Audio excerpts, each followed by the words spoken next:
Scott is with us in Indianapolis. Hey, Scott, welcome to the EntreLeadership Podcast. Hi, Dave. What a pleasure to talk to you. You too, sir. How can I help? Yes, I am a treadmill operator. I'm a chiropractor. There's a team of 3, including myself. Been in practice for coming up on 7 years, and since day one, I've been the sole chiropractor in the office. I would love to get off the treadmill and hire another chiropractor, but kind of trying to do some market research on what the going rate is for another chiropractor. It would be a significant chunk of my pay. So I would really love your insight on when it would be wise or when it would be a smart decision to make that move and get another chiropractor. It doesn't sound like you're overwhelmed with business yet. I'm in the office 6 days a week, and I'm emotionally plugged into the office on Sunday as well. Okay, but in terms of delivering the chiropractic service itself that you get paid for, do you have more customers than you can get to? We haven't had to turn anyone away. Mm-hmm. Okay. Well, I mean, you're obviously gonna cut it in half if you give him half your book, right? I mean, essentially, yes. Unless you've got a plan for dumping a whole bunch of new customers in there really fast. So that's the answer. I mean, we've got to have a way to say, I've got to have a reasonable scenario that's laid in front of me that's believable, that says I'm going to be able to get this guy to 75%, which means he justifies his existence very quickly, and I keep my clients. Right. And can you get new clients that fast? Right. I mean, we getting new clients has not been the bottleneck in the practice, I would say. Okay. When it is just me. Yeah. So what does a chiropractor cost in your area?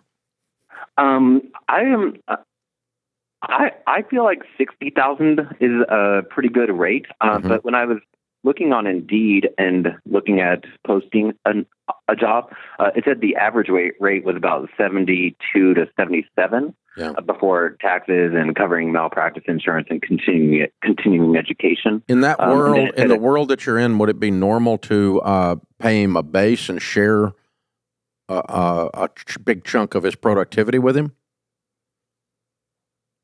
You know, in other words, I'll pay you 50 and show you a path to 80. I think that would be very acceptable. Yeah, because I mean, to the extent you can move it, the lower you move the base, the faster this thing makes sense for you. Right. But he's got to then the more you lower the base. For instance, if you had no base, he'd have to really believe there was clients standing at the door. Right. You know, and so. Or you know, just really, really wanted to be in with you or whatever it is. But I mean, so I instead of saying I'm going to pay you a 60 flat and hope I can monetize on all this, I would rather pay him 45, 50, whatever number you can come up with that you feel good about, and then whatever percentage it is that shows him how he can make another 30, and that would be probably when he's at somewhere around 75 or 80% productivity of billable hours. Okay. I'm guessing. I don't know exactly how that business works. I mean, if you talk to a chiropractor that had 4 chiropractors working for him, what percentage of billable hours would you think out of 40 that he would get out of his guys working for him? I mean, I've talked to a few chiropractors, not in the Indianapolis area, but just nationally. And one was, I haven't gotten that information about productivity, but one said that that he paid a base of 105, and that's very high, I felt like. Yeah, but that may be a different market. That may be a different market or a different situation. Right. I mean, if you're in Indianapolis and he's in Orange County, that'd be a whole different thing, you know? So, you know, a completely different world. So, yeah, if you're looking and doing local, regional comp study on Indeed or something like that, then it ought to, or LinkedIn, they ought to be able to give you some info that indicates what the going rate is. And if the going rate is 60 to 70, then I would try to say, I'm going to bring you in at 50 and show you a path to 80 based on your productivity. But then you've got to provide the leads, because we don't typically ask the chiropractor that's an employee to go do the marketing. Sure. So you've got to grow the marketing side of the business. You've got to bring the people in the door. Sure. On Indeed, it does give pay ranges for the other listings that I've seen, but it doesn't say how much of that is guaranteed and how much of that is based on performance incentives. Right. So you and I are going to make it up and try it, because it doesn't work for you to pay 80. Right.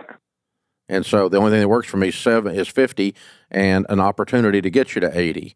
And if you would go crazy, you could get to 100. But let's just say reasonably, I think I can get you there by bringing in leads in addition to this. And so then what I'm going to do is,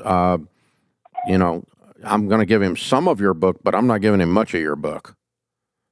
I'd rather him be sitting there twiddling his thumbs, you making your money. I mean, I want to get you back to a normal workload. You're carrying a little bit heavier workload. So we trim your book back 15 or 20% or something and get you back to a 5-day-a-week guy, right? Right. And then then let him have that much. And so basically your trade-off then for that portion is you get a better quality of life for this salary you're paying. Then the rest of it is we're looking for a return on investment. We're looking for, if I'm going to put this much out in payroll, I've got to make more than he costs me on him. Right. Net, that's growing the business. And if you can hire him for 70 or 80 and you're bringing in, gross revs of 150 on that total, then you can do that an infinite number of times.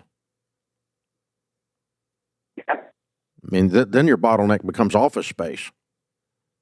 Right. We would only be able to have 2 treatment rooms with the space that we have currently. No, that's not what I'm saying. I'm saying conceptually, business model wise, if you can get these guys where they cost justify, then the only end to them is just other logistical things. It's not the model. Sure. So if you got a guy that you're paying 75 or 80 or 90 and you got gross revs coming in of 100.5 or 160 on him, you take out what you're paying for the rental on the space and extra administrative costs and that kind of stuff associated with that guy, you're still making good money. Then you can do that 10 more times if you had the space. And you don't have to, but you could. Sure. You've got a scalable model is my point. So that's what we're trying to build out here. And that's what I would do. And honestly, that position you're offering, if somebody's looking for a job and they're not looking for an opportunity, it's not going to be appealing to them, which if I'm you is cool. It keeps that guy out. I don't want a job guy. I want a guy or gal that's that's stepping and fetching, that's getting it. Sure. That's what I want. And so the very first person I ever hired 100 years ago was a different world, and it's not, I think everything we've talked about is what I would do if I were you, but Russ Carroll was the first employee of what we now call Ramsey Solutions, and he was a financial coach, financial counselor, we called it in those days. And Russ worked 100% on what he got 50% of the counseling. And I told him, I said, you better do a lot of counseling. Your kids are going to be skinny. But he believed in the mission and he believed in what we were doing. He was coming out of ministry and wanted to do this. And he could see how I was overwhelmed. I had more counseling than I could possibly do. So I knew I was turning away customers. So I knew I could feed him a certain amount, but I was telling him, you need to go out and talk to marriage counselors and get them to send the financial problems over here. You need to go out and talk to accountants and get them to send the financial problems over here. Meanwhile, I'm going to start this thing I call Financial Peace University. I'm going to keep doing the radio. I'm going to do more speaking, and I'd rather do less counseling. And it wasn't, but about a year later, I quit doing counseling, and he took it all. But at the first, I was still doing it, and he was still doing it, and it was, but he only got paid for the first quite a while working here on what he actually produced. And he ended up doing very well financially doing that. But didn't start out that way.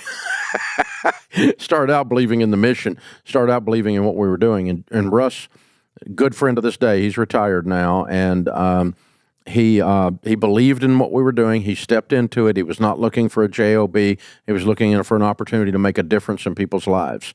And in chiropractic, you've got that same vision, the same opportunity, where if all they're looking for is how much money they can take from your business and how little work they can do, obviously that's not who we want on the team.